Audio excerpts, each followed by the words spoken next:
Today we have our first, besides like my parents or whatever, we have our first real guest. Today we have Malory Ruesch with us. Malory, tell us a little bit about yourself. Hello. My name is Malory Ruesch. I'm a motivational speaker for the high schools in our area, and I'm the founder of the Healing Utah Success Summit. So I go around and teach people how to turn their pain into purpose. I love it. I love it. Okay, really quick, before everyone wonders, McKinley has not had her baby yet. She's good. She's great. We just figured for guests, because we do live 3-4 hours apart. She's going to do guests. I'm going to do guests. We're still doing episodes together.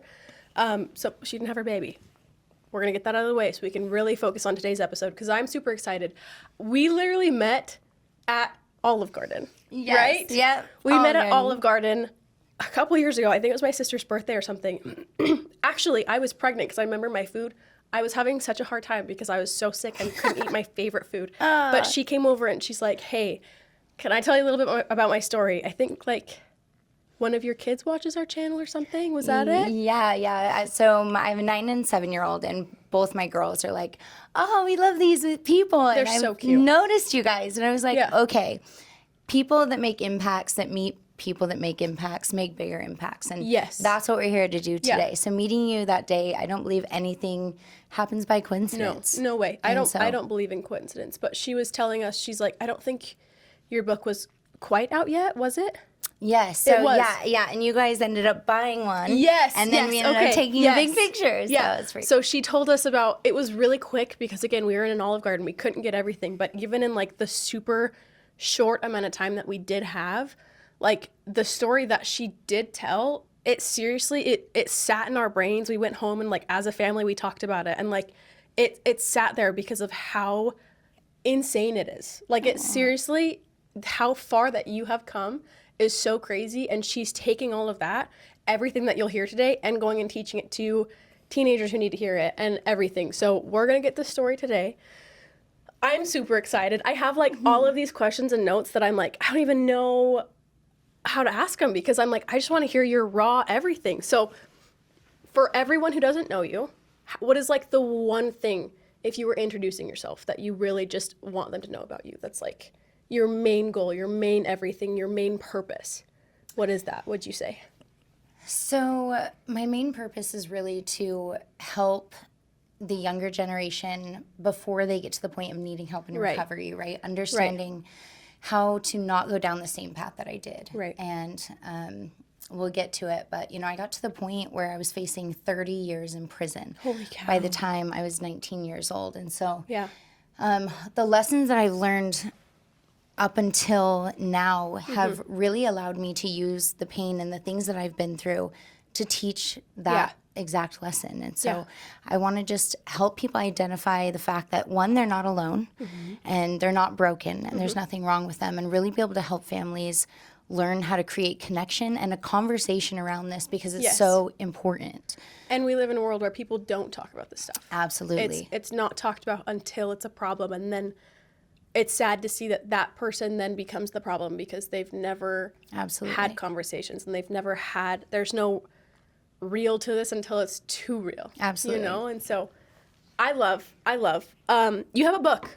Tell us about, she has it here. Yes, I brought it. So it's your story, right? It is, yeah. So we'll get into what brought me to the book, but my book is inspired to recover an addict's journey through addiction and healing. And this book, most people think that everything I talk about is just preventative addiction measures, when really it's identifying what brings someone or an individual to addiction. Yes. And so my book, instead of just writing a book that was like, okay, this is how you do it, right? There's not one way to heal from addiction or to prevent getting into addiction. I decided to write a story that could touch every age range, that could teach them exactly how to identify staying away from that path. So, yeah, it's pretty awesome. Right. Okay. So we keep talking about your story. We keep talking about the amazing things you're doing with it now, but it didn't start off as amation, right? Definitely it did not start off as amazing. So if we could go back and start with your story, where did it start? How old were you? Where in your head does this all start? So I grew up with a mom that was struggling with alcoholism and a father that wasn't there. So my story really starts around the age of 13, where I actually started noticing that my life was different than how I envisioned everyone around me, right? At school, in cliques. I mean, in high school, I was a straight A student. I was a head cheerleader. I was on the honor society, yearbook, student council, you name it, anything I could do. I was like, I'm trying to make a difference in the world. And I started realizing that the reason why I was getting into all of these classes and activities was to really keep me away from seeing the dark that was happening, you know, and it was a distraction. It was a relief. Absolutely. It was a distraction and a relief from the pain that I wasn't facing. And, you know, like I said earlier, a lot of people think that my story is just about the addiction part, but really when my story changed was when I identified that it wasn't about addiction. Addiction is a symptom. And the absence of my father was ultimately what changed everything for me and really started affecting me in a negative way. And, you know, as a little girl, not having a dad there, you start asking these questions like, why wasn't I enough? You know, how could, if my own creator doesn't love me, how could any man love me? And then, you know, having a mom that was struggling with her own demons at the same time, so wasn't able to harness helping me at the same time, made it difficult to navigate. You know, not having the coping tools, not having the understanding of what was going on. So as I got into high school, I started trying to find people that, you know, could help distract me more. Had the same, that were just having fun. Like, I just wanted to forget that there was anything wrong in life. Being in the honor society, I was like at the college half the time and then high school half the time. So, and for most people... You were bouncing, Yes. And for most people, like, this is something to celebrate, right? A lot of families. And the problem in my story was that I started hanging out with people that were a lot older than me. That were actively looking for relief and distraction as well. So how old were you? You were 15? So I was about 14, 15 at this point. And you were going to the college. Holy cow. Right, being put in classes with Holy cow. 18, 19, sometimes older. Yeah, and I don't know about you, but I was always one of those girls that was like, I want to fit in. I want to be a part of, like FOMO, right? Fear of missing out. So I wanted to be involved in everything, and ultimately that brought me to a problem. A problem, So as I was going to the college and as I was going to the high school, I started making friends with groups that I shouldn't have been. And, you know, it seemed very normal to be going and drinking a beer and playing beer pong. And because I was in the college, I was accepted as like an older student. Even though I wasn't. Jeez. So, yeah, I know. So crazy. You know, and I want to make sure that the point of, you know, what we're talking about today too is that there's nothing wrong with being human. No. Right? Like, we're life, all like, there's a beautiful, beautiful part of life and experiencing it and living it to the fullest. So I want to make sure that that's very clear. And I encourage that. But it's being aware of what I call the underlying causes, right? Am I okay? And what is my intention in what I'm doing? So asking those questions before I make any decisions in life has become kind of a stamp for me. That's amazing, because there's not a lot of people who like really responsibly think about that. That's something that me and my family, we're very close. And something that we talk about a lot is personal responsibility. And that's not something that's taught in the world we live in. And so in so many cultures, living life is frowned upon and experiencing things is frowned upon and called a phase. And yes, it's called a phase. You're and it's shamed for it. Exactly. Stop and figuring out who you are, because there's no personal responsibility. And okay, you're doing this or you're going through a phase or whatever. What is behind that? Is this something that you are seeking validation? Are you looking for something to make you feel good, or are you looking for something to give you value? Like, there's no communication behind exactly what you just said. So I feel like that is an amazing thing to have as a stamp. And, you know, the internal work, I mean, it comes with time. A lot of people don't, I feel, gain that awareness until something goes wrong. Yeah. Right? And Yeah. I didn't really gain the awareness until something went wrong. Exactly. So as I was hanging out with all these kids, teenagers, and I was having fun, right? For me, like, it was justified. Like, I'm just having fun. Yes. I'm just being a kid. And what I realized is one substance to another, each one was just giving that relief, right? Of my life's not broken. I'm not unworthy. Yes. And falsifying this belief system. So understanding how our actions really play into our belief system is really important. As I was at this party, I ended up meeting a boy. Okay. Meeting a boy. Here we go. And this boy was quite a bit older than me. Okay. And he, you know, because of my lack of love in life from a father, right? Yes. This is a male figure. the stem, right? Yeah. Is needing that validation that I am loved, I am worthy, would most often in most individuals' lives come from a male figure. Yes. So I get in this relationship, and this need to be loved created my inability to make choices that were healthy for me in my life. And before I knew it, I went from a straight A student, honor society, all the things I said, to dropping out of cheer, Really? missing so many classes that I couldn't keep my grades up, and just thinking of the next time I could feel relief somehow, some way. So you were starting to disconnect from the things you were passionate about. Absolutely. Okay. Because, you know, being incoherent on substances in that state of relief,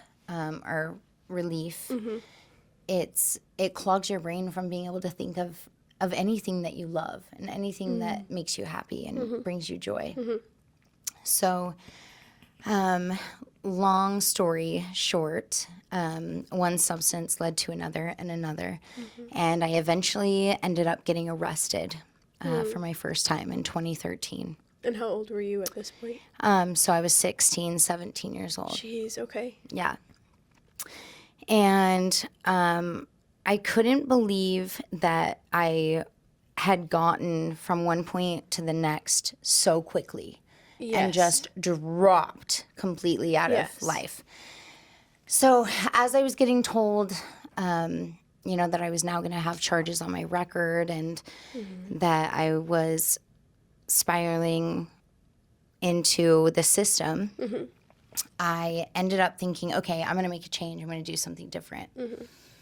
And one thing I want to really reiterate is you are who you hang out with, right? Yes, so 100%. you can change every decision that you've made that's been bad. And if you're hanging out with the same people that caused you to make those decisions, you're not going to dip back in. Yeah, it's not going to change. No, it's environment. Like, I feel like it's such a hard thing to understand, but truly the environment you're in affects you so much. Absolutely. Influences, environment, peer pressures, they're all variables. And there's so many variables to why people end up choosing to start into an addiction. Yeah. So for a while I get out and I end up hanging out with the wrong people again. And then by the time I was 19, I was arrested with not only one charge this time, but I was arrested for almost 30 felonies. Oh my gosh. And 13 misdemeanors at 19 years old. Holy cow. Yeah. Holy cow. If you don't mind me asking, how does one get there? Yeah. So our belief systems, right? Yeah. I didn't believe I was worthy of a normal life. I thought something was wrong with me. I thought I was broken.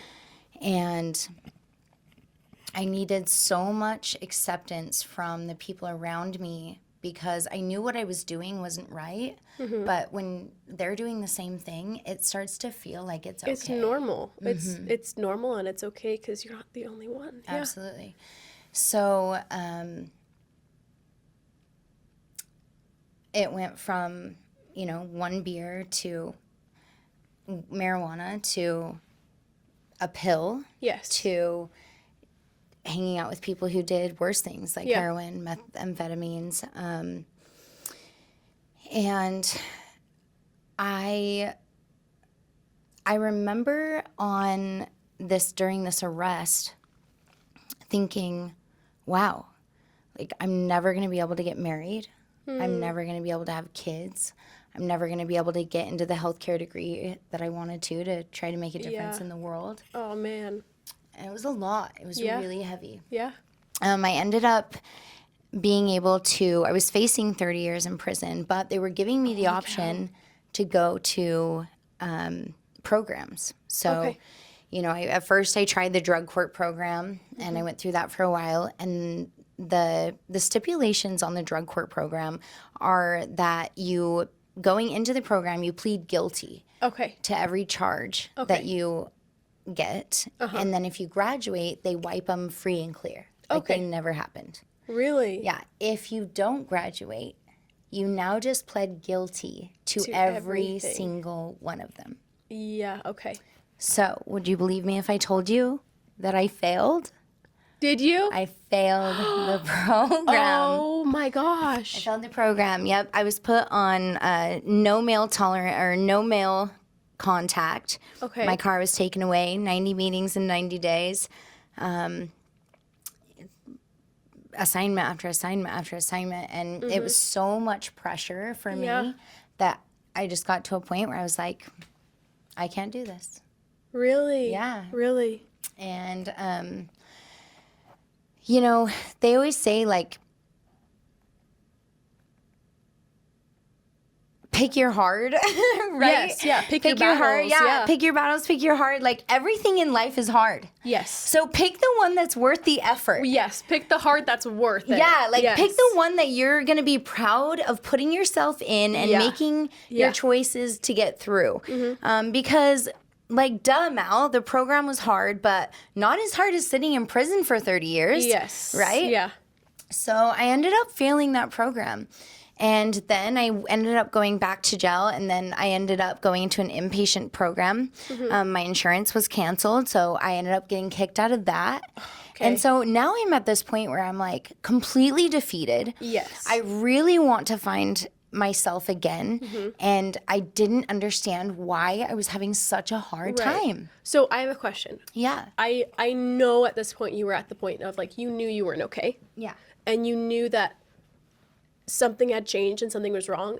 Would you have gotten to that point without ending up in jail? Would you have gotten to that point without these real life big consequences, or do you think you would have just kept going? Oh, absolutely. Absolutely. So that's kind of what I get to do today is I help people identify the underlying causes before there's a problem. I love that. And, needing to escape, I needed to escape constantly. I wasn't happy with the life that I had. I wasn't proud of my version of my story. And do you think you felt like almost ashamed? Oh, 100,000%. What did that sound like in your head? You're not good enough. You're not worthy. Nobody loves you. How familiar does that sound? Holy cow. Something I feel like everyone has felt. Feels that, yes. Absolutely. And, in the younger years of our life, we get to this phase, and for me, it was like 13 years old. I really started noticing this, really identifying like, who am I? Yeah. What am I doing? At 13. Yeah. Holy where am cow. I going? That was such an early age. Like, yeah, wow. Call me an old soul, I think. Yeah. Yeah. When you grow up in circumstances where you have no choice but to grow up quickly, it shapes your belief system. And it really forces you to grow up probably a lot quicker than necessary. So do you think that emotionally, that made you more emotional and more emotionally aware? Or do you think it like just shut everything off and like only those thoughts were there of I'm not good enough, or does that make sense? I think so. 'Cause that's an early age to have to kind of navigate that. Yeah, so throughout my childhood, I lived at a homeless shelter for 4 years of my life. Wow. Yeah, so, again, environment, influence. You were forced to grow up. Yeah. I was forced to see the outcomes of people and decisions around Yes, me. yeah. And for me, like being a straight A student, I was already really smart. Yeah.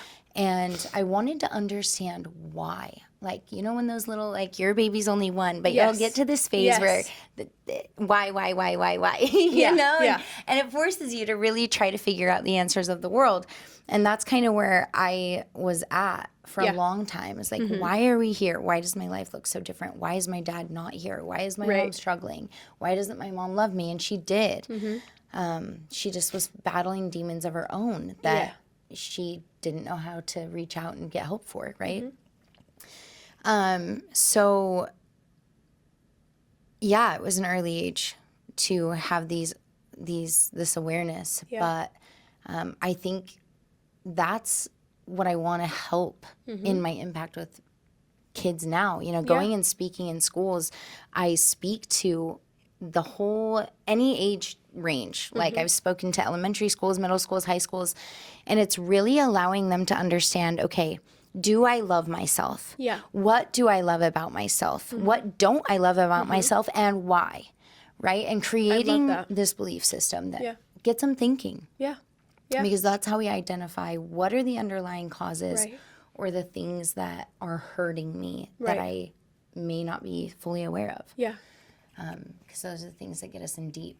So Right.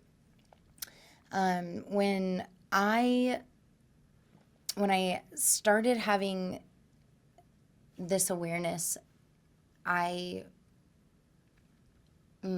me think here. You're Okay, good. where were we at? So, Your insurance. oh yes, okay. Got turned off? Yes, so Yeah. the insurance got turned off, got kicked out, and I was like, wow, okay. I actually want to figure out what's going on, and I can't. I don't have the help. Well, my trial date for all of my charges was coming up in November, and Okay. And what time was this at this point? And so July, August, September, October. So we were about October right now. Okay. So a couple months. Obviously, without guidance, it was 2 months of chaos. And then I get to my trial date, and I'm sitting there in the parking lot, and I'm like, I'm 19 years old. I've dreamed of being something Yeah. and doing something big for the world. And I'm literally about to be shackled and sent to the darkest place on earth. Yeah. And so I walked into the courthouse and I stood there, and they go, Malory Jacobs. And I walk up to the podium, and all of a sudden, as he's about to sentence me to 30 years in prison, he's You're like, there. You're right there. oh yeah. And he's like, I'm going to make an example out of you. Okay. And I was like, dang. He's like, so all of the younger generations understand, like, you don't just get away with, the messes unless you clean them up. And I wasn't cleaning them up. And so all of a sudden, as he was about to sentence me, the doors opened to the courtroom. And I looked behind me, and this man came running in. I had never seen this man before. Okay. And he goes, wait, Judge, I need to speak with prosecution. And Okay. the judge goes, Chuck Marshall, what are you doing here? He's like, please just give me a minute to talk to you. And so him and the judge and prosecution spoke for a while, and then he walked out. And there was this awkward silence. It was the craziest feeling in the room. And all of a sudden, the judge looks at me and he goes, I don't know what Chuck Marshall thinks he can do for you, but I'm sentencing you to a 3-year private probation, 0 tolerance with Chuck Marshall. You're released. And hits his hammer down and releases me. The biggest miracle I've ever experienced. Yes. Holy right? cow. That's crazy. Yeah, it was wild. That's insane. It was wild. So I'm like, what just happened? Yeah. I end up running out of the courtroom and trying to find this male that I don't know. And I'm like, I find him standing there, and I'm like, hi, and he's like, I know who you are. And he's like, he handed me a paper with an address to the probation office on it. Okay. And I take it, and I end up getting on probation with this man. So cut to the good parts and what we learned here. In the next 6 months, Chuck Marshall gave me an assignment. Okay. The assignment was to call him every single day. Okay. If he didn't answer, to leave a 1-minute voicemail. If he did, then we'd talk about how my day was going. Okay. And this assignment changed my entire life. Yeah.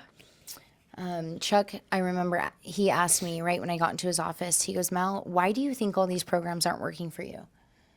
And I started crying, and I looked at him and I said, because I want to be inspired into recovery, not punished.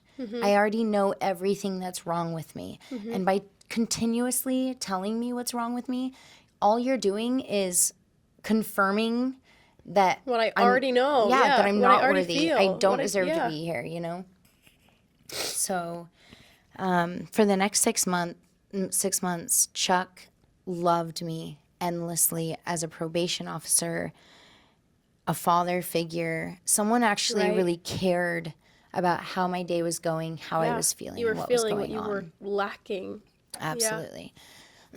My mom ended up getting sober, and we became very best friends. Wow. It was absolutely amazing. And again, I'm just giving the basic details Right, of she these, doesn't wanna okay? spoil I don't everything. want to spoil the entire There's a book. But this is written in a way that you'll cry, you'll laugh, Okay. you'll smile. It's every detail that I'm not giving on here. It's so important, and so many lessons and everything I learned throughout this journey.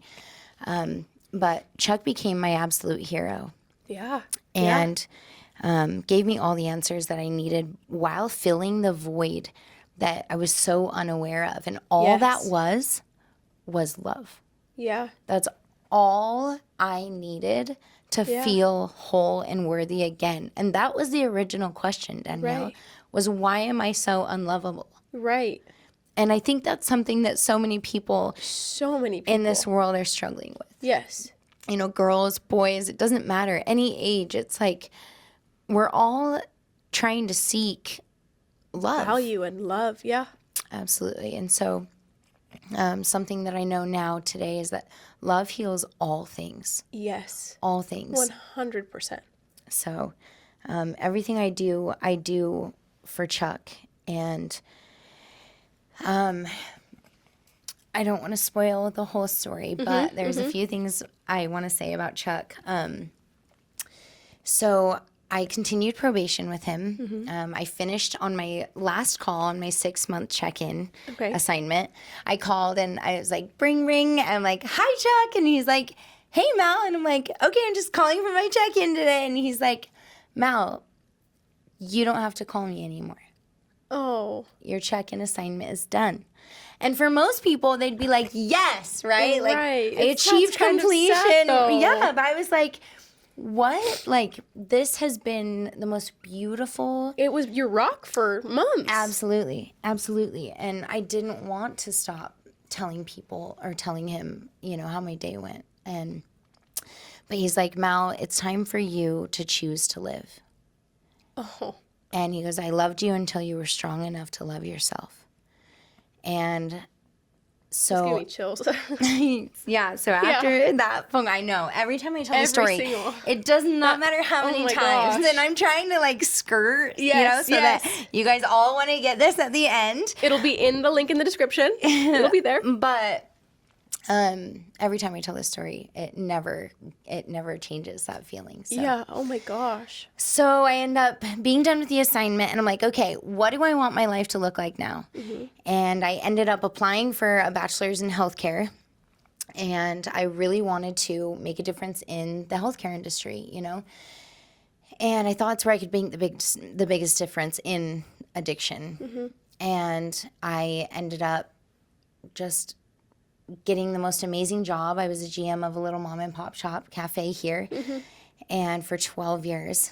And it really became my family away from home. My mom and I were best friends now, and I started defining this love for who I was. Yeah. And there were so many parts of my story, right, that it's easy for us to shame ourselves for the parts and pieces of our lives that we're not proud of.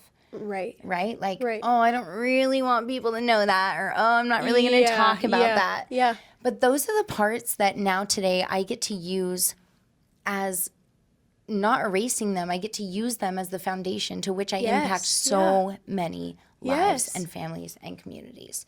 And that's what I love most. And so I stopped trying to erase my story. I started realizing, okay, instead of asking, why did this happen to me? I started asking, how can I help this heal others? Yes. Yeah. And that's when I started telling my story. So fast forward 2.5 years of me just living life to the fullest, being, in my happiest state of mind, growing my confidence. I was at home and I got a knock at the door. Okay. And it was about 9 p.m. I was eating pizza, playing a little Call of Duty. And I opened the door and there was an envelope sitting on the doormat. Okay. And I pick up this envelope and I open it. And the first paper is a complete graduation of OMS probation. So it was all done. Yeah. And while I was applying for my bachelor's of science and going into the healthcare degree, I was really worried, right? Because I had all these felonies and all these charges, and it was the only degree that had a background check. Yeah. And I was like, how am I going to pass this? And Chuck was like, Mal, how bad do you want it? And so I applied anyway because the background check wasn't till the end. And so the second paper that was in the envelope was a full clearance of my entire record. Are you serious? Yeah. Oh my gosh. That is insane. Yeah. So I was not only free from my past, but I was free to live and build a future that I never thought I was going to get the chance to do. So then I ended up meeting an amazing man and having my girls and living life to the fullest. And this man proposed. And instead of it being like the happiest time in my life, like it, normally would be, it brought up a lot of, Oh. Right? So underlying cause is there's never like an end date. There's never a finish line. No. Because the trauma from my dad not being there still came up in multiple points of my life. And Totally. I have a lot of families ask me, like, how do you know you're healed from something? Well, you're healed when it comes up or it's a piece of a decision and it doesn't bother you anymore. It doesn't trigger, yeah. It doesn't trigger the negative emotions or put you into a depression. Yeah. And start making you question yourself. So all of a sudden, the question in my life was, who's going to walk me down the aisle? Oh. Okay. Yeah, I get why that's all of a sudden crazy. Okay. Yeah. Okay. And so triggers again. And I was like, wow, I thought I was healed. I thought everything around me was perfect. But that is how I knew that there was still something that needed to be acknowledged. Yes. Pain and trauma need to be acknowledged. They have to be. Yeah. Grieving process, same thing. You have to fully go through that. There's no way to 100%. skip any of the steps. Yeah. So I'm like, oh my gosh, who is going to walk me down the aisle? And all of a sudden, I was like, why doesn't Chuck? Right? Oh. So I'm so excited. I'm like, okay, I can't wait to ask Chuck to walk me down the aisle. He's changed my life. He is my father, in consideration to everything I'd been through. And, And so I get on my phone. I'm so excited. I give him a call.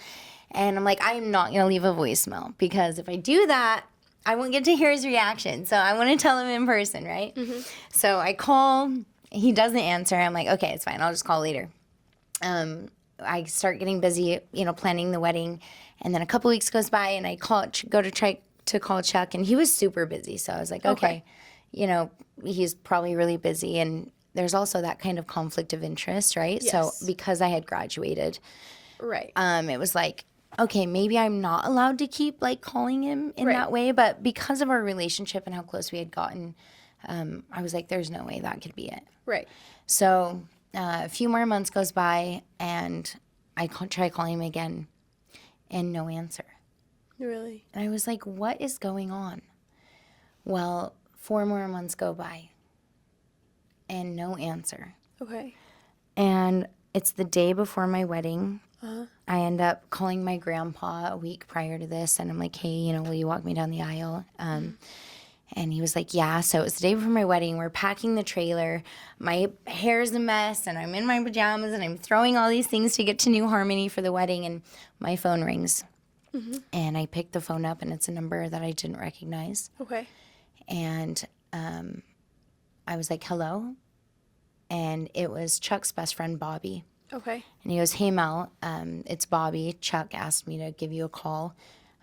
He really wants to see you. And I was like, awesome. Right. I want to see him too. Like, now I need to ask him the question, right? And he goes, they are putting him on hospice. He's been battling pancreatic cancer for the last 8 months. Oh, no. And he's not going to make it. Oh, my gosh. So I drop everything. I get in my car and I drive to his house as fast as I can. And his whole family is there. And his wife grabs my hand and takes me into his room. And he's lost about 100 pounds. And I'm sitting on the bed and I'm just sobbing. And he goes, Mel, I just want you to know that you were never a lost cause. And that I'm so proud of you for everything that you've overcome. Right. And he goes, I need you to make me a promise. I was like, anything. And he goes, I need you to promise me that you're going to tell our story. Oh, okay. And I looked him in the eye and I said, I promise. And I gave him a big hug, and I knew that that day was going to be the very last time that I ever got to see my hero. That gave me life back completely. Yeah. And I walked out of that room going from the worst day of my life to the best day of my life. Right. Or what was supposed to be anyway. Yeah. And, not being able to have him there was so hard. Right. Didn't feel like there was a celebration that should be happening without him. Yeah. He ended up passing away 4 days later. And I realized that I made a promise that I was going to tell our story. Yeah. So it took me 2.5 years to figure out how I was going to do that. I ended up grabbing a journal and writing down everything he ever taught me, every memory, everything Right. I could remember. And I filled the entire book up. And I realized I'm going to write a book. And so that is how all of it began. I want to read a little tiny passage at the end of this, if that's all right. Yes, please. So not only is this book like telling my story, but it also has a full resource center, which you guys will be able to see, but has all the resources that's so cool. that people need for any help, so that Yes. nobody feels alone and nobody knows, or everybody has the information they need to get help. That is so cool. So there's 4 pages of those in the back. That is amazing. Yeah, I was like, we need more resources, 100%, yeah. So after Chuck passed, his legacy became more apparent than ever. A social media page was made in his honor and memory where people could share their stories, feelings, and relationships with Chuck. There were so many beautiful things said that I couldn't stop crying as I read through them all. He had impacted so many people, and I had to make a post. Chuck, you taught me the meaning of love. You believed in me despite the stranger I was to you in the beginning, and you helped me choose to live. You helped me understand that my condition was not my conclusion. You saved my life and much more, and for that I am forever grateful. You will always be my hero. The world will know the name Chuck Marshall. I still promise. Love, Mal. There aren't many places in the small town that don't remind me of him in some aspect. His presence marks every inch of this town for so many individuals whose lives he's touched. I miss calling him when I hit milestones in my recovery, and I miss his advice when I have hard days. I define a hero as someone whose impact lives forever. Chuck will forever live in my heart, and I pray that when I pass, I will be a hero in the lives of many the way Chuck was a hero in mine. Not because I fear ever being forgotten, but so that Chuck's name will always be remembered. That is beautiful. Yeah, it's, I didn't write this book for a recognition in the sense of my being and who I was, because for the first time, because of him, I knew exactly who I was. Yeah. And I was proud of everything I had been through and every pain that is now today my purpose. Yes. And that I get to teach every individual that I meet how to love themselves, how to build resiliency, how to be proud of the parts of their lives that they're ashamed of, and also help families understand how to connect with their children in a way that they can be preventative in the addiction aspect. 100%. I have so many parents ask me, like, how do you keep your kid out of addiction? And I have quite a few things in here for that. Being able to have an open door communication policy, being able to have your kids feel safe enough to talk to you about anything going on without the fear of getting in trouble is huge. Inspiration versus punishment. That's not something that's talked about a lot. It's not. That's not a normalized thing either. It's absolutely not. I feel like in the world, this is something that I think about a lot. Being a mom is, I feel like in the world we live in, you're either a parent or a friend. And if you're a parent, there's no room for a whole lot of safety in things where, like the communication, like you said, but then also in the friend sense, there's no boundaries. There's no understanding of, okay, well, I have to help you learn. I have to help you through this. Right. So I feel like that's something that's not talked about. That's not a normalized thing to be like, I'm going to be an open door for them to be able to help them grow, not just because I'm afraid of being a parent, but because I want to be there for them as a parent. Yeah. And I think that's a beautiful thing. With everything that you've gone through, your whole story, you're a mom. What is the biggest thing that you can confidently say that you have, that you're bringing into motherhood, that you don't think you would have without everything you went through? If there is one major thing that you can teach your kids. The one major thing that I teach my kids is confidence in themselves and the reminder that they are good girls. I have they're two girls, and every morning I wake up and say, good morning. Thank you for being such a good girl. And, really putting that belief system and planting those seeds that create a long-term foundation for them. Because it's not based off of action. It's just you already are. Yeah. And that they are the creator of whatever they want their life to be. We have a little book that we read for story time called The Creator. It's really cute. If you want the information, let me know. I'll get it to you. But and it really talks about, what do I want to create in the world today? And it gives them a whole page of words that they can choose from, like happiness, joy, love, light, right? And so they pick a word every night for the next day of what they want to create, and how, and we go over how we can create those things and the actions that create those things. Another thing that I bring into motherhood that I wanted to talk about, that is I'd love to see more moms doing. Family dinner is one of the most important parts in our household. Yeah. Because that's the time you get to sit down. You really get to talk about, how each other's days went. And we do it by what was the best part of your day and what was the worst part of your day. And, some days there are no bad parts. Yeah. But then there's the aspect where I, as a mom, get to say, was there anything that's happened today or this week that I've done that's hurt you? That's beautiful. And it allows me that chance to, show them what taking accountability looks like, right? Because parents... That is beautiful. Thank you. it's a game changer. Yeah. You know, like it's a game changer. That makes me so emotional. I'm like, that's so beautiful that you have that humility and that ability to give your girl something where, like, parents never realize that there's, not never, but like,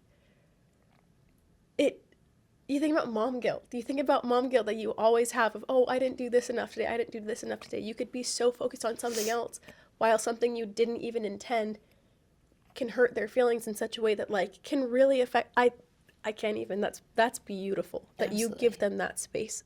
I appreciate that. And, you know, and I want to be able to share information like this and Yes. things that I learned so that more moms can do it. And, you Yeah. know, something I want to say is that, like, parents do the best they can with what they know.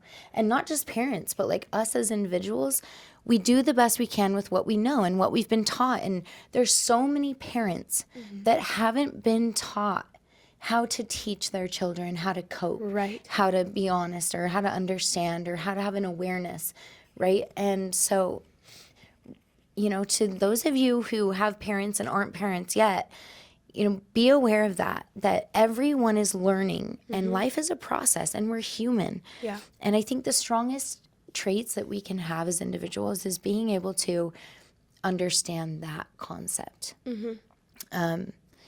Parents aren't perfect.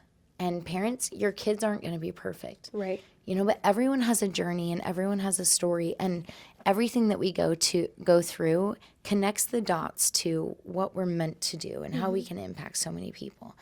So, you know, being able to get a clean slate with my kids at least once a week, or even every day, however often you feel you need to as families. But being able to say, okay, what have I done that you think I could improve on? Or have I done something that's really still affecting you that you've thought about all week?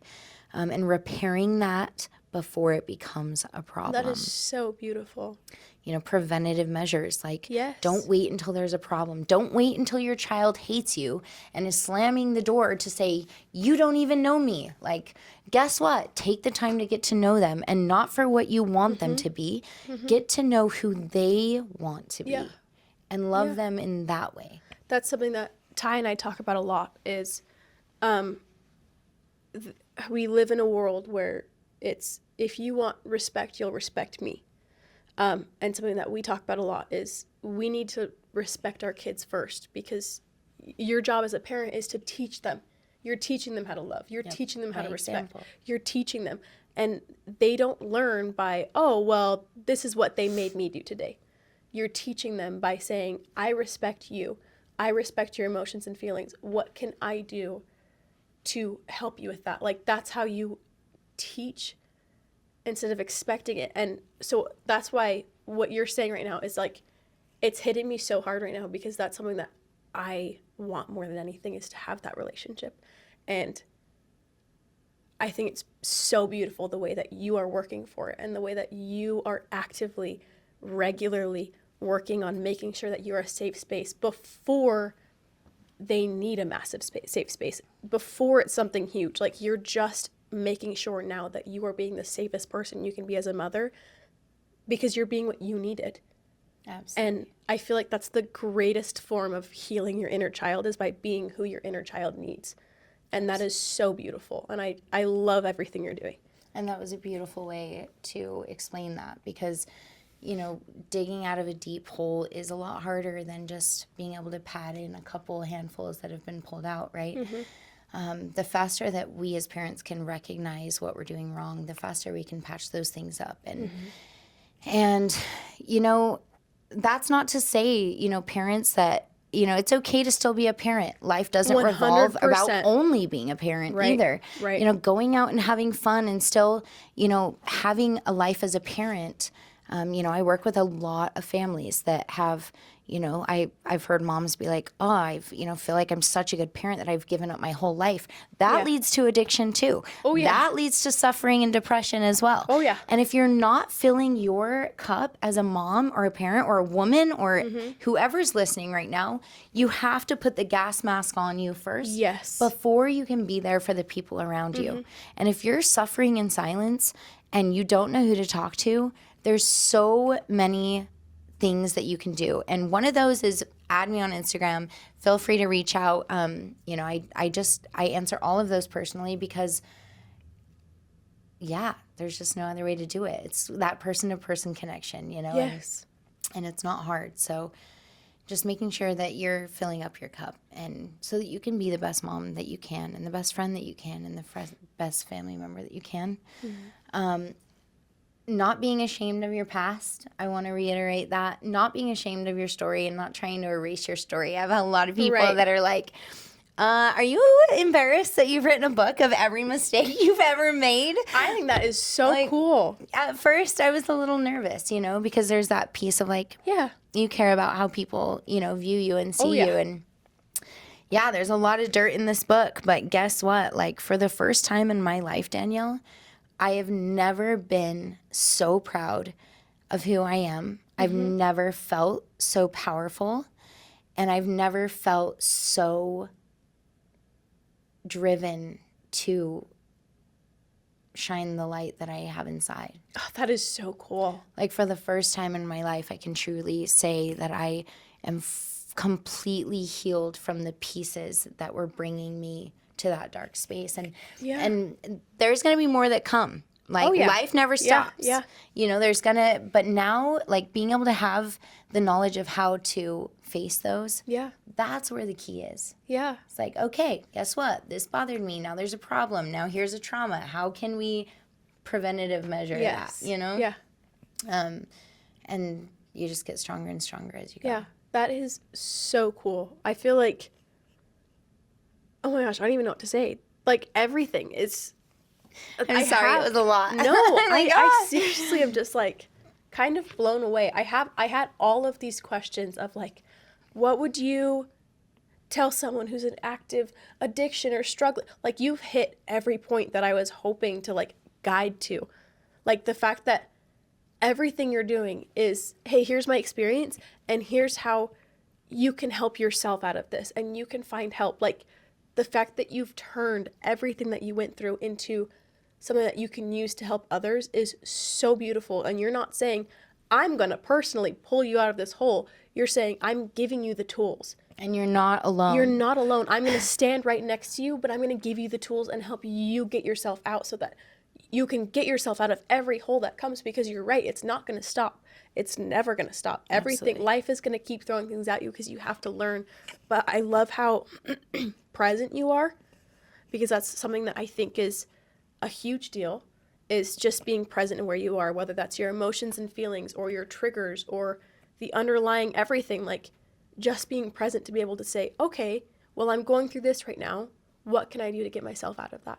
And having those check-ins with your family. Like, I feel like everything you've said, it's so beautiful. And the fact that I have not gone through anything that you have in the same sense, but everything you're saying is still resonates, because everyone has gone through a point in their life where they feel completely worthless. Absolutely. And like they have no value and they have no importance, and that there's no one there who cares about what you're going through. Everyone goes through that. And the fact that